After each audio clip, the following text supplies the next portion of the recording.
Evening everyone, I'll just turn that down. Welcome back to the channel. Thanks to everybody who's subscribed so far. If you want to do so, click on the button bottom right. Don't forget to click the bell so you get notifications. Thanks for commenting, thanks for liking. Right, that's out of the way. So tonight I'm going to be reviewing this, the Fender Player Stratocaster, which is an update on the old standard version, which was made in Mexico, and this is made in Mexico. This is a long time in the making. I've had this guitar for well over a year now. It's had its issues. I just want to go into detail about the guitar, just to help anybody who's out there looking for one. So yes, as I say, this is a Fender Player Stratocaster, Power Ferro fingerboard, polar white. I think it's a beautiful looking guitar, by the way. The 3 single coil configuration. But I think what I'm going to start with, and something that's been doing me head in since I got the guitar, the issues have been resolved now, but I just want to go through the issues that I got when I first received this guitar. And there's a few. So, where do I start? Now, don't know if you've noticed, but I'll just show you this. As you can see, I've replaced the saddles with block from the original bent steel. Now, I actually did a video about the ins and outs of the pros and cons of block versus bent steel, and I'll put a link up afterwards so you can see into the detail of that versus block versus bent steel saddles. Anyway, cut a long story short, when I got the guitar, the bent steel saddles were just no good. You couldn't raise the action enough to get it where I wanted it, especially on the high E for big bends and stuff like that. But it's a long story. Basically, the saddles, just by design, not an actual fault on the guitar, but by design, the saddles were just, you couldn't adjust them high enough. The high E anyway, you couldn't adjust the high E high enough. So they had to go. A lot of issues with that. But not necessarily a quality control issue, probably just an issue with just the design of bent steel Stratocaster bridge saddles. So what wasn't an actual issue with quality control was the nut. So when I got this guitar, it took us a long time to realise I should have really returned the guitar straight away, and I would have saved myself a lot of bother. But what happened was 2 or 3 weeks in, I noticed the nut wasn't really cut that well. There was a few pinging noises. It was catching a bit on bends. So on closer inspection, I just noticed that, the nut was just a complete cut like a dog's dinner, to put no finer point of it. Which was a real pain. I just couldn't get the B to ring clean at all. Which that just should not happen on a what is a £600 guitar. Made in Mexico, made in China, made in the USA, anyway. So that was a big disappointment. I was not expecting that. So badly cut nut. Saddles that were just a complete pain to set up, and I've got another video if you want to check that out on detail in that. Next thing, now this is a common issue on sort of mid-priced guitars, cheaper guitars, and I was really hoping this wouldn't happen on this guitar, but I did hear stories about things like fret sprout and things like that, when the frets sprout out of the fingerboard because of the changes in temperature, in transit from, wherever it came from. Didn't get that problem, but what I did get was uneven frets. So after a few weeks, I realised getting up here, you know, the 17th, 18th, 19th fret, I was just choking out on bends far too easily. Now I know this is, again, partly by design. This is a 9.5 inch radius fingerboard. So, you know, you're not going to get the clearance like you do on a 12 inch radius. You know, for example, the Gibson Les Paul, or even the Fender Player Plus, which is a bit of an upgrade to this guitar. So I knew it wasn't going to be perfect, but anyway, it shouldn't really happen. You shouldn't really get uneven frets. The guitar shop should take care of that for you, surely. But they don't. So what I actually ended up doing was, I mean, I'm not gonna name names here, but it's a guitar shop with two G's in it, and they were kind enough to take the guitar back, and have a look at the issues. Unfortunately, the guitar came back and the issues were still, they had been sort of alleviated a little bit, but the nut still wasn't perfect, and there was still a little bit of a choking issue, even though the guitar tech said it's fine. That's how it's supposed to be. It's not how it's supposed to be. You want a guitar to play right as soon as you get it, otherwise just take your money somewhere else, in my opinion anyway. So in the end, I mean, and you're talking a few months after I got the guitar now, and I'm sorry folks to, you know, focus on the negative, but I'm going to get the negatives out of the way first, because there are a lot of positives about this guitar. But let's get the negatives out of the way first, just in, you know, because I think it's important. Yeah, so to cut a long story short, again, I ended up actually taking this to a guitar tech, who basically, you know, he found the high fret. He did a bit of a partial fret dress from the 17th fret upwards, which costs around about £60, and then it was fine after that. The issue with the nut, I actually solved that myself before I went to the guitar tech. So what I did was, I just basically got some baking soda or bicarbonate of soda, and some super glue, and basically, well, what you do is you put the bicarbonate of soda in first into the nut slot. You put a tiny little dab of super glue in there, and then that sets rock solid, like harder than the actual nut material. And then I spent about £10 on the correct nut file, and just filed it at an angle, and since then the nut's been fine. Now,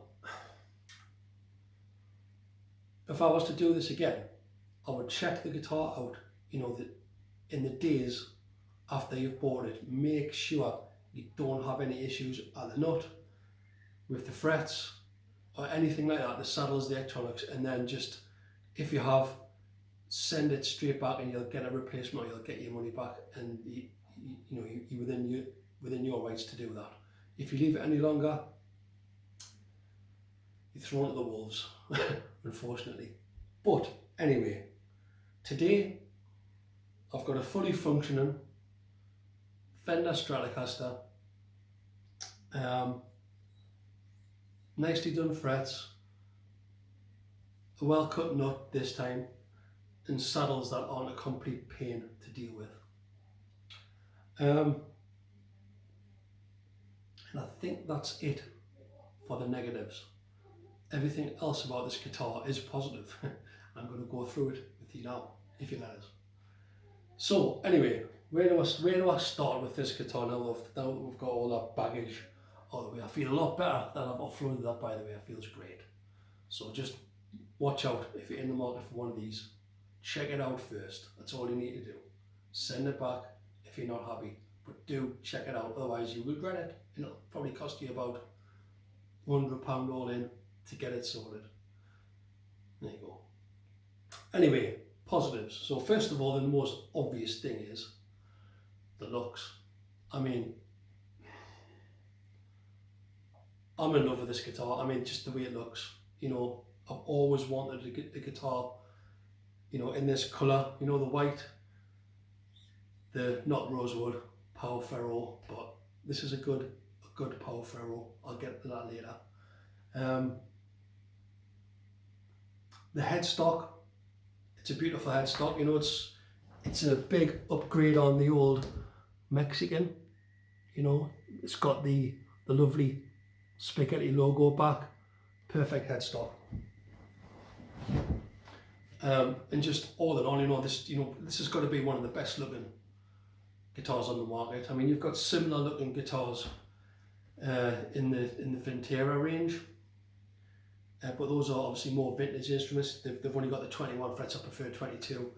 Yeah, I think it's great that you can get a guitar that with this colour scheme, you know, in the Player Mexican, cheaper, more affordable series.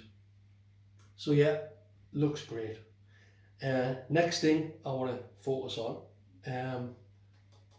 well, the fingerboard. I've seen pictures of power ferro boards, you know, on the internet and stuff like that, and they look very brown, light. They look too light. They look streaky. They don't look like a quality wood. You know, I wanted a dark. You know, I like a dark rosewood, ebony. I think they look great, and this is very, very dark. So I got lucky in a way, and you know, it's one of the reasons why I didn't just give up with this guitar and, you know, just say, look, I'm sending it back or whatever. Yeah, I got a good board on this one. Another reason I kept it, which I quite like, is if you go around the back. Don't know if you can see that, but this is actually an anniversary edition. So I don't know, that might bump up its value a little bit, but it's just nice to have that sticker on. It makes it a little bit special. So I like that.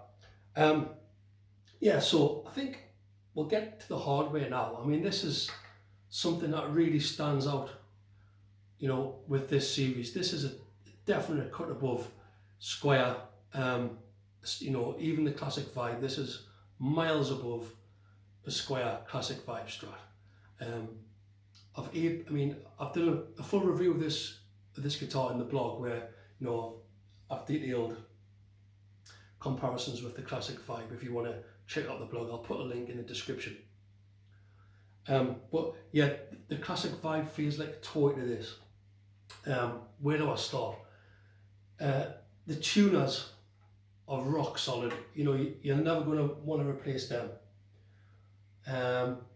Maybe never. I'm going to get to that later though, when I'm going to talk about locking tuners and stuff like that. But anyway, for non-locking tuners, you 100% happy with those. Solid, reliable, you know, look good, they look modern. Never going to have any trouble with them for what they're going to be used for. What I did do with this guitar, which I thought it made it look a bit cheap, but they've got them. They've even got them on the USA models now. Is the string tree? So I've replaced it with. Oh, just show you that. I've replaced it with the old USA style, which I think looks much neater than the old sort of, you know, the butterfly string tree. So, you know, spent a few pounds. You know, that cost that's like a tenner. And I got the saddles. They were like a tenner.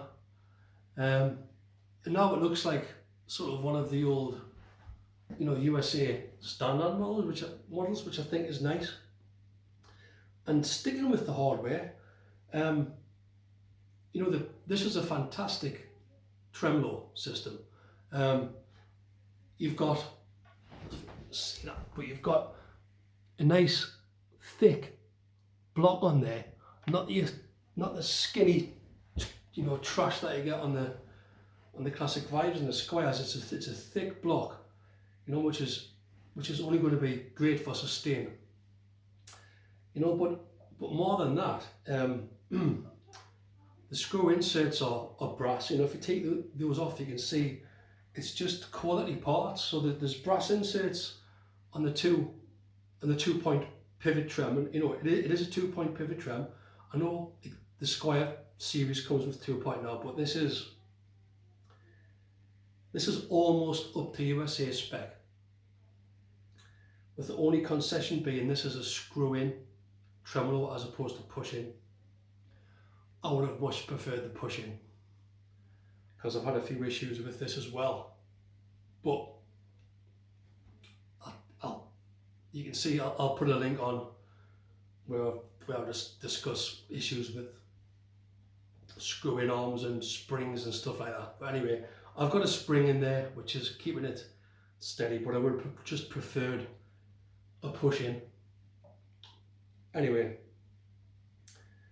next, the electronics, again, a big upgrade, very close to USA spec, you know, full size capacitors, not capacitors, full size pots, you know, quality parts. Again, you can see that selector switch it's brass, you know, it's got brass innards. I haven't actually, you know, taken this guitar apart. I don't want to take it apart, but you know, by all accounts, these are quality electrics.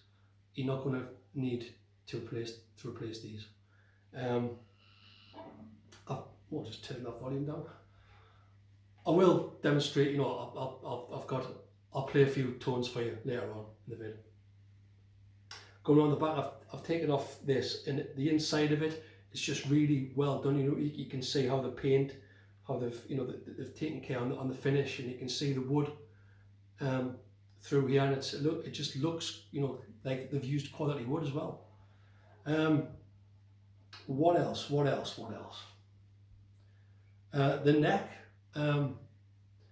it's got a bit of a satin finish, which is nice. You know, it's not sticky. There's not loads of lacquer on it. It just feels slick. You know, nice big strap buttons. You know, simple thing, but you don't want a guitar with small strap buttons. You want something that's gonna, you know, the strap's gonna hold on to if you haven't got strap locks. Just small little details like that. Great. Quality pickups as well, by all accounts. You know, an upgrade from the old ceramic pickups that the old Mexican Standard series has.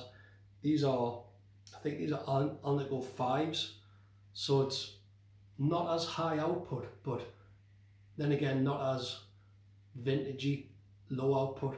It's somewhere in the middle. It's a modern Strat. That's what it is.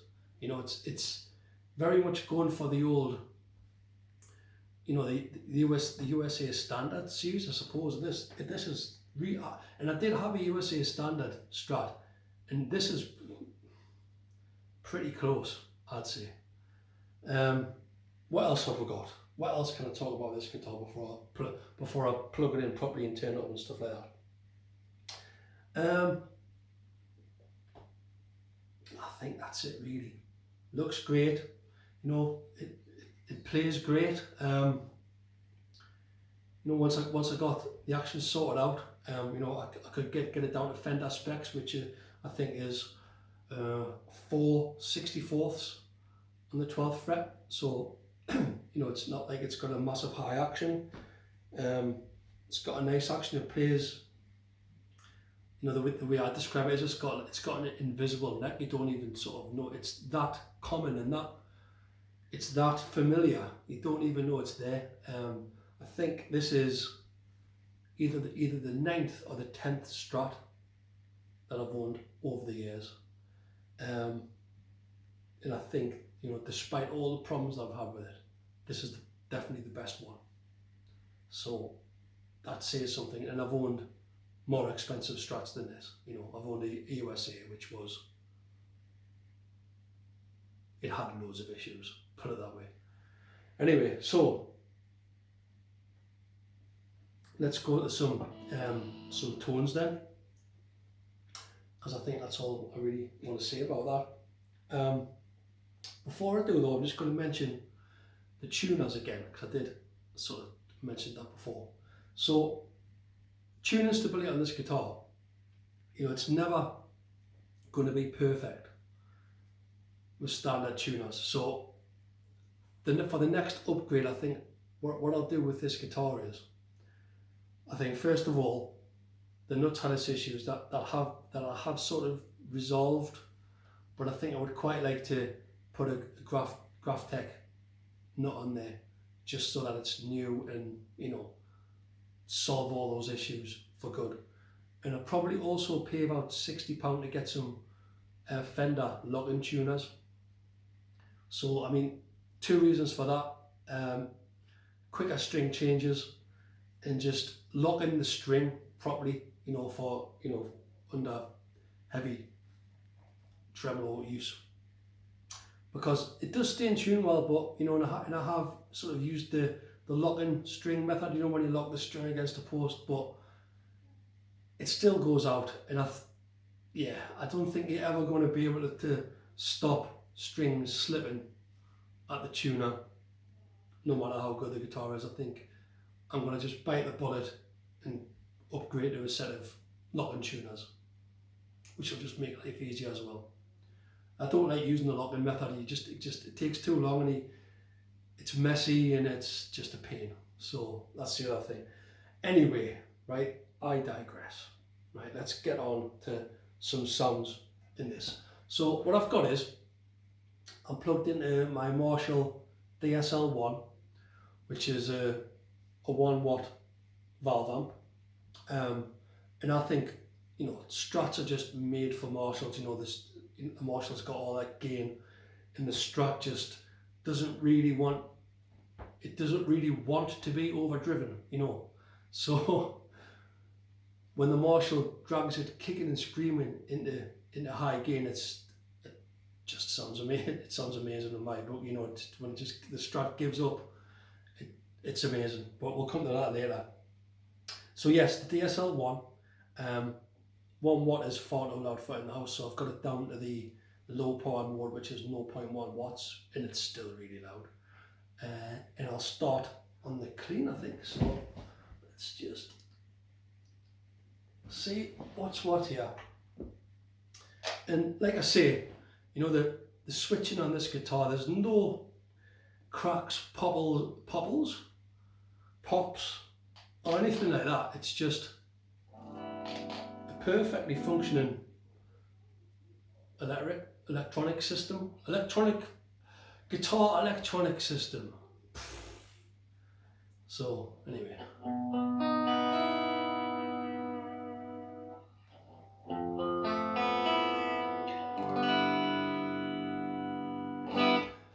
that's the bridge pickup. Now, the bridge pickup's notoriously spiky on a Strat, and on some Strats it's unusable, you know, especially clean. But I don't know, on this guitar it's okay, you know, it's clean. The bridge position is always the worst on a Strat, but I'm not too offended by that.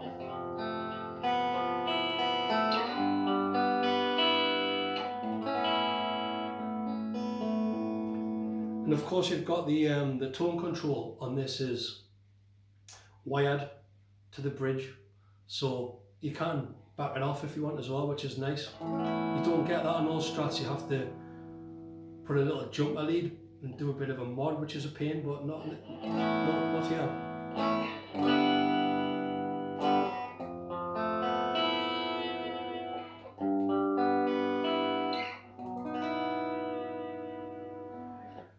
And then of course, you know, one of the main reasons why I love Strats so much is, and a lot of players love Strats, is the in-between positions, which you just don't get on other guitars.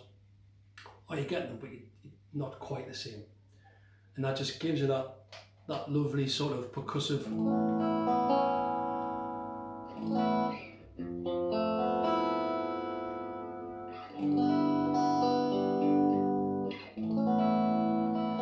delicate is the word I was looking for. Yeah, just delicate, beautiful tone.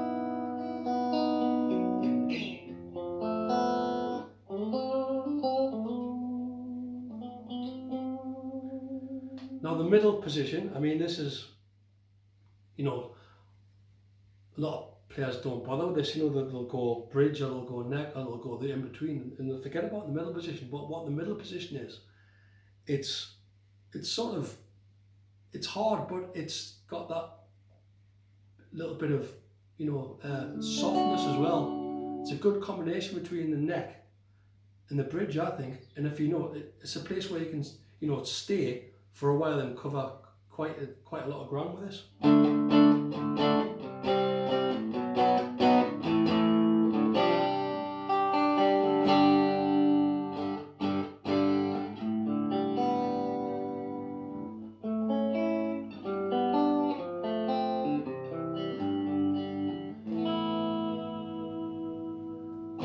Just worth mentioning that I've got the tremolo decked at the minute, just because I've been messing about really with like drop tunings and stuff like that. Usually I would have it floating, which is a lot better for, you know, doing, you know, like adding vibrato to, yeah, vibrato. Is it vibrato? Yes, it's vibrato. Adding vibrato to chords. Doesn't sound as good when it's decked, but if it's floating, it's lovely, it's smoother and nicer. I've also done a video on that, you know, the benefits of a floating trem versus a block trem. Check out the channel, have a look. But yeah, at the minute it's decked.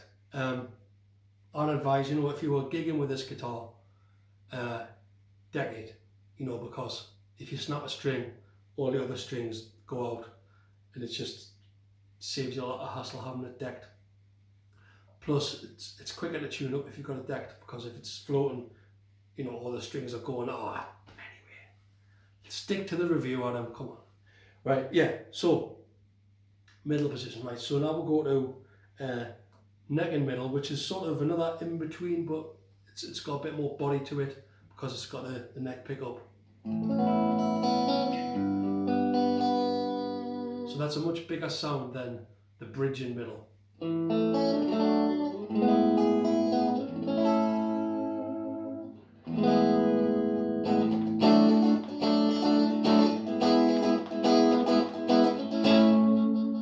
And those in-between positions are so good for rhythm, you know, like funk stuff.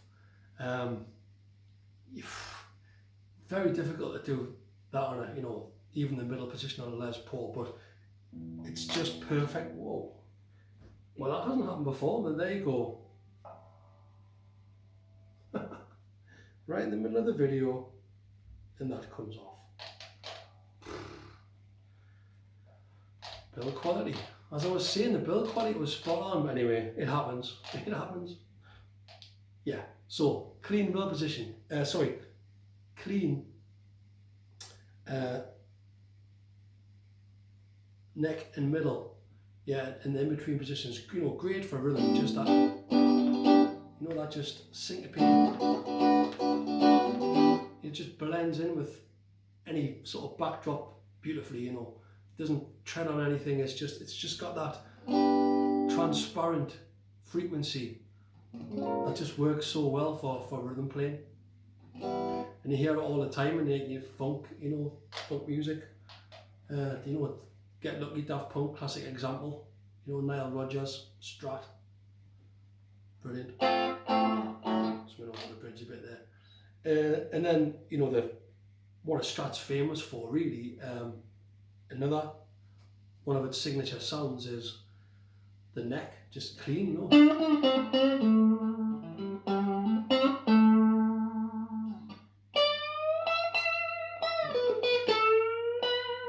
It's just, you know, it's a massive sound. Really, even clean, it's just.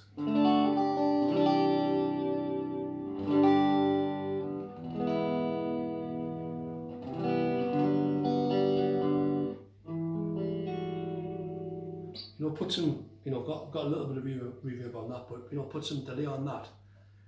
You know, you can just while away the hours. It's just lovely sound.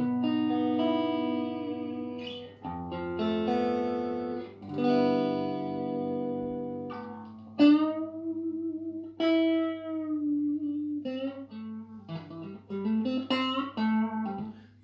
think of, you know, Strat songs and Strat players, you know, like Dave Gilmour, Pink Floyd, you know, Mark Knopfler, Dire Straits, you know, it's a lot of it's down to this guitar and what this guitar can do and how this guitar can sound. And, you know, it's not just those type of bands, you know, you go all the way up to players like, you know, Yngwie Malmsteen, you know, the Shredders, you know, all the guitar gods really, guitar heroes.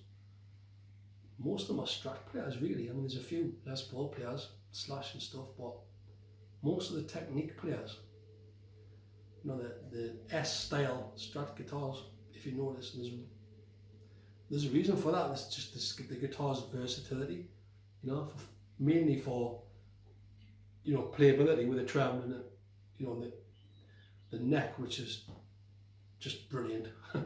But also the sounds, you know, the Strat is still the most versatile guitar that money can buy, and a lot of people say it's still the best, and I think it's still the best. That's why I've had 9 or 10 of them, and that's why I'm probably going to keep this for a long time, even though there has been issues. You know, you expect issues with Strats. It's more complicated than other guitars, you know, because you can do more with it.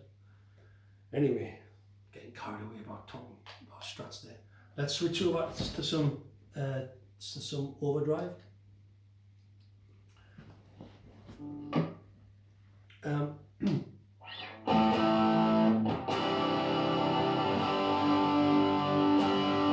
So, you know, a lot of people say that, you know, you can't really do heavy gain on a Strat.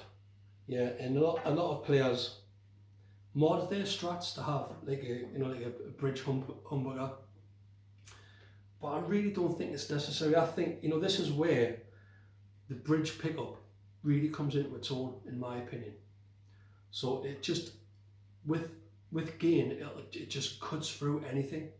Plus, you've got all the other combinations that just gives you all those different shades, and you can just have so much fun with a Strat. So, you know, starting on the bridge, which is basically cuts through anything, and you know, if you're in a band and you want to do somebody this, you know, it'll cut through anything. I mean, you know, people talk about the Telecaster bridge pickup cutting through anything, and it does. It's more powerful than this. It's a bigger pickup. It's higher output. It's got a particular, you know, twangy sound. But what the Strat gives you is transparency. It's a different. It sits differently in the sound spectrum. It sits in the sort of a guitar-friendly area of the sound spectrum. So, I mean, the analogy that I always make is like a Les Paul, that's like a tank. So that gets through on sheer power, sheer volume, you know, brute force to be heard. And a Strat is like a Ferrari, like a sports car, Formula One car. So that's just, it's sort of engineered, it's precisely engineered to get your sound across. So it cuts through in a different way, and similar to a Telecaster. But this I think I always thought that the Stratocaster it's a refinement of the Telecaster. I mean, that's what it is really. You know, the Strat came after the Telecaster. You know, Leo Fender developed the Telecaster, and the Stratocaster was the follow-up. You know, now we've got all the curves. You know, now it's more comfortable. Now it's got the tremolo. Now you've got more switching options. Now it's a bit lighter, you know. I've always thought the Strat was an upgrade on the Tele. And I have owned a few Teles. I like Teles. And they're very sort of, you know, they're easy to live with, I suppose. But the Strat for me is just, that's something extra special. And it feels like you're not limited with a Strat. It feels like you're limited with a Telecaster. It feels like you're limited with a Les Paul. But I'm not limited with this, you know. I can grow with this guitar. You can grow with the Telecaster, you can grow with the Les Paul, but I just think that there's so much more. I don't know. There's so much more potential with a Stratocaster. But as I was saying, you know, with these frequencies, it has got a particular frequency that just allows it to just cut through a mix without relying on brute force power like a Les Paul or the Tele bridge pickup. It slices through in a more refined way, if that makes any sense. Probably doesn't. But anyway, so that's what the bridge pickup does. And the bridge pickup is what that's useful for. Say for example, you know, you're on the middle in the bridge, and you feel like you're just not cutting through enough, or you know, you just want to just be heard that little bit more and that little bit of a kick. You always just go the bridge is always there for that maximum oomph and cut, you know, with gain. And I just love it. I love it.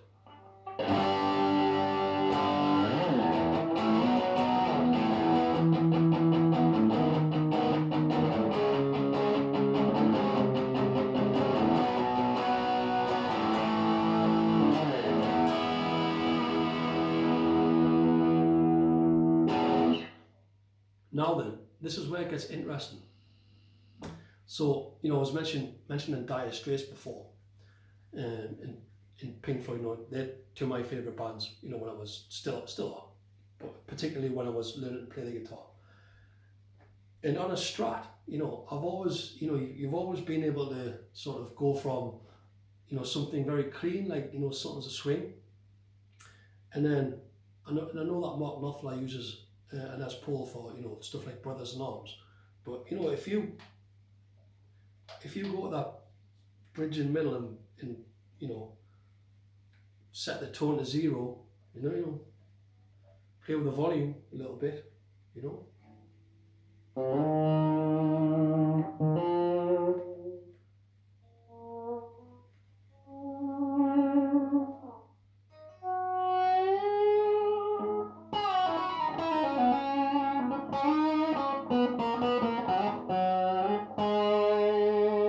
There you go. I mean, you've got kind of a Les Paul honk there, you know. It's a beautiful sound, you know. It's one of those sounds that, you know, I thought, I've discovered this new sound, but you know, it was always there. Backing off the tone on a Stratocaster, particularly there. It also works in the other middle position, in between position.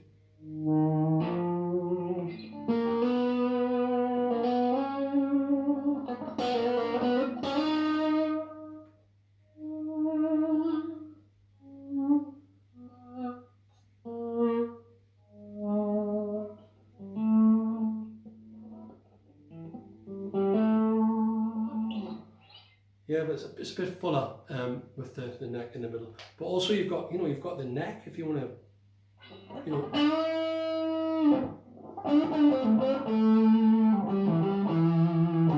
You can get some very full sounds out of a Strat, you know.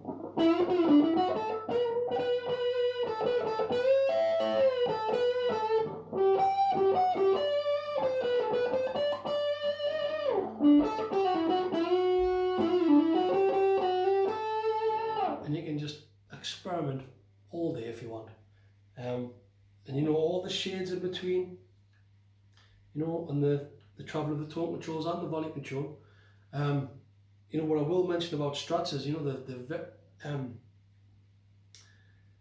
the very dynamic guitar. You know, the volume isn't just on and off. You know, I'm playing with quite a lot of gain here, you know, on a Marshall, you know, on the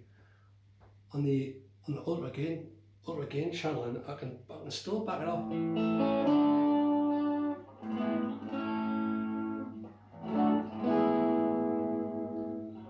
So you know, the Strat's a very, very responsive instrument. You know, probably the most responsive instrument.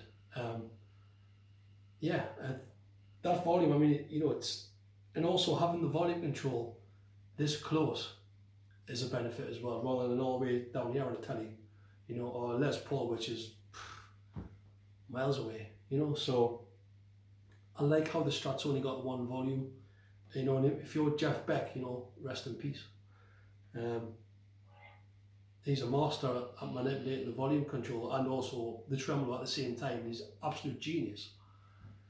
But yeah, and that's, you know, he's done that on a Strat, you know, one of the world's best ever guitarists, you know, used the Strat. That's a pretty big advert for the Stratocaster.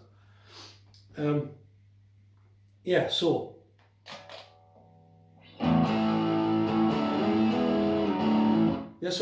so with gain, with clean, you've got so many options on a Strat, you know.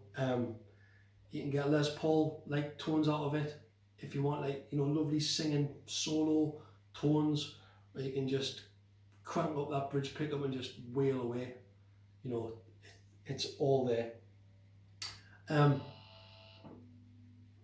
So I'm getting towards the end of the video now, so I might as well sort of show you the tremolo system, like, you know, what I can do, what it sounds like, because I know it's going to knock the guitar straight out of tune, that I don't want to be faffing about in this video, tuning the guitar up. So let's see what I can do.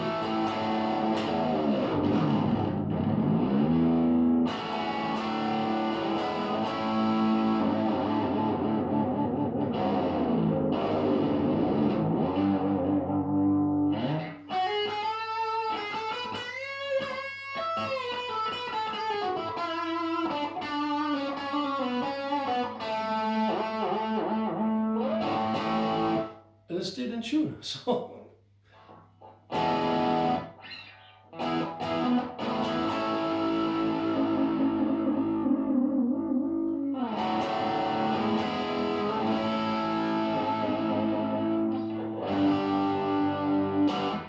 I suppose what we're trying to say is this is a brilliant sounding guitar, and, you know, and a great sounding Stratocaster. And I think I'm glad I didn't take it back. I think this is, you know, it's got something about it, this guitar. Once all the issues have been sorted out, I'm more than happy with it now. I'm glad I didn't hold out for a USA, put it that way. I could upgrade it, you know, I could replace the nut, but it's fine at the minute. I could replace the tuners, which would make string changes a bit easier, and, you know, would definitely improve the tuning stability. But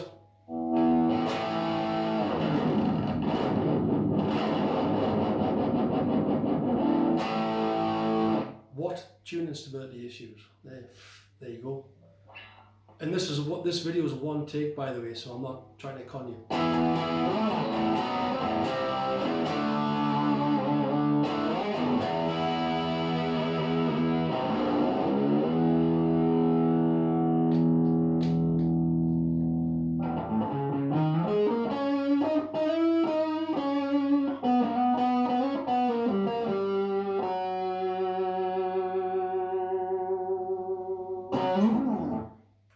I think it's something, I mean, worth saying about Strats as well.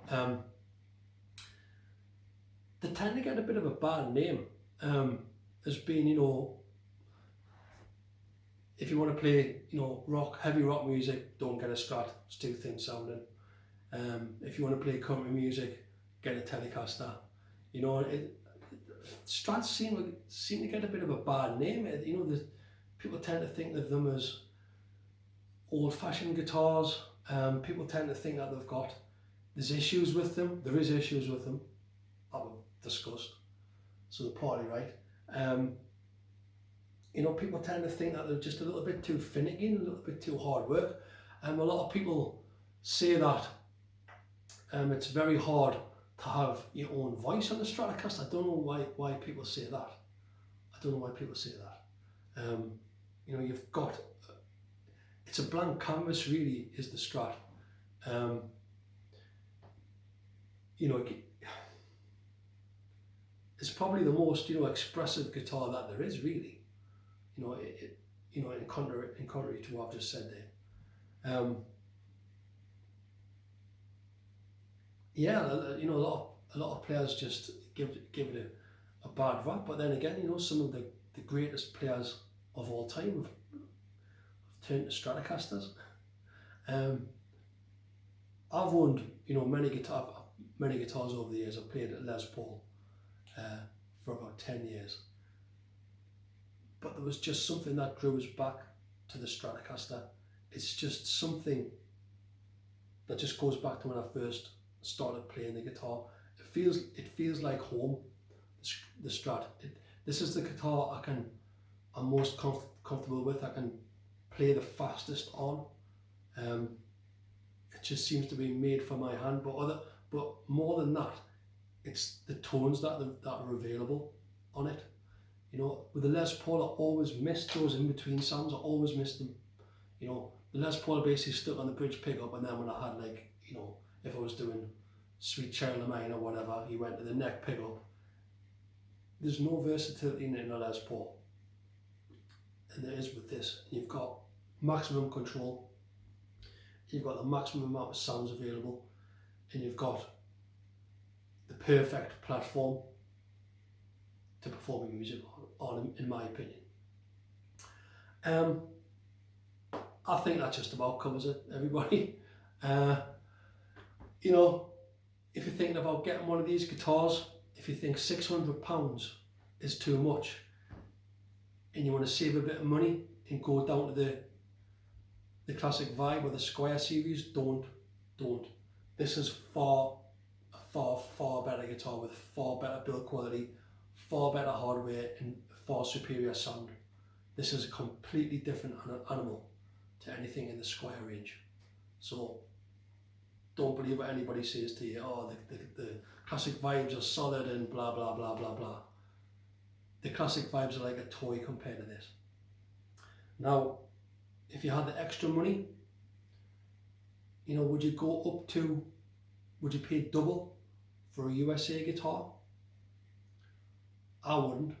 I think this is very, very close to a USA spec guitar, American Pro 2. Anyway, differences on the Pro 2 is you might get a bit more attention to the frets, but then again, you're just talking a £60 trip to a professional guitar tech to sort that out for you. Is it really worth it? Paying double, paying another £600? What you will get is staggered machine heads, but you won't get locking. What you will get is, I think the first 3 are higher than the last 3, which improves the break angle a bit. But guess what? I'm going to pay £60 maybe and get the same tuners, but the lock-in version. So I've paid £60 to sort the frets out, which shouldn't have been necessary. I paid £60 for an upgrade on the tuners, which will be better than the USA. That's £120. It still doesn't amount to £600. The USA has got pushing arm. That is a nice to have, but it's not £600 nicer. Yeah. I can't see why you would go for the USA. I really couldn't. I'm happy I stuck with this. And that's about it, really. I totally recommend this guitar. It's one of the best guitars I've ever owned. I have had Les Pauls which are better than this, but they've cost over twice the amount. And I prefer Stratocasters. This is the best Strat I've ever owned, and that includes the USA standard series Strat. I think it was a 90s version.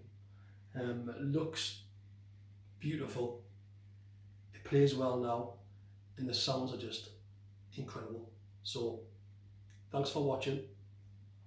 I'll see you on the next one, where I'm probably going to talk about Strats again.